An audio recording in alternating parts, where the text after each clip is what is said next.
Jasmine Pruneau, bonjour. Bonjour. Bonjour, on est à Victoriaville, au coin de la rue Moffett et Saint-Paul. Un triste événement ce matin. Vous avez été témoin de l'accident. Pouvez-vous nous rapporter ce que vous avez été témoin? Oui, dans le fond, j'étais à Vélo-Corps avec un ami. Puis sur le chemin pour y aller, la petite fille, que je connais très bien, j'ai juste de 7 ans, elle n'avait pas tout à fait traversé la rue. Elle a viré de bord à la dernière minute pour ramasser sa calotte qui avait parti au vent.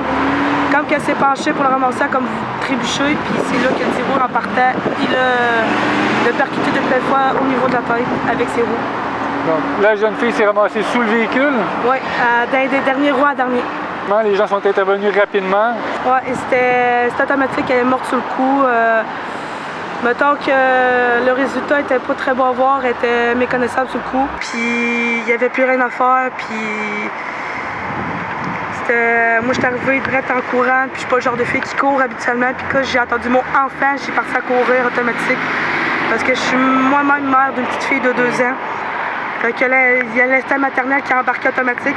J'ai ni réfléchi à savoir qui était là, qui était pas là. J'ai pensé à l'enfant, est-tu survécu, est-tu mort sur le coup? Puis c'était malheureux, elle est morte sur le coup, puis ça a été fatal.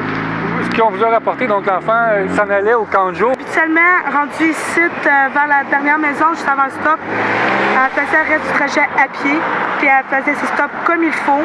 Elle regardait bien de gauche à droite, puis elle attendait que le conducteur les laisse passer. Le conducteur du camion, de la semi-remorque, je sais pas comment on appelle ça, il a passé, il a fait oui, passe. Elle a passé, mais sa calotte a parti à la dernière minute, puis elle servait à la dernière minute, puis lui, au moment de repartir, c'est là qui a été fatal pour elle. Qu'est-ce qui pourrait expliquer ce moment d'inattention-là? Est-ce qu'on peut parler d'un moment où la personne a été inattendue? Oui, ce que j'ai entendu, je sais pas si c'est une affirmation ou une confirmation.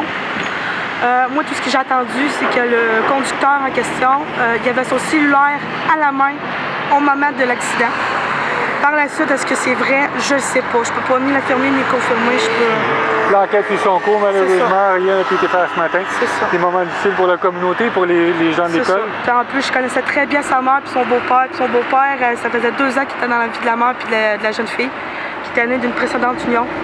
Puis il a pris comme sa propre fille, il l'a élevé comme sa fille, il l'a protégée, puis tu sais, il l'a protégée vraiment comme sa propre fille. Puis, un malheureux événement, c'est ce qu'on peut en témoigner. Puis lui est arrivé 15 minutes après, mais elle était déjà couverte, puis lui, il était sous le choc ou tout, puis tu sais, pas longtemps avant, il avait dit bonne journée ma puce, puis des événements, évidemment, on essaie de comprendre l'incompréhensible.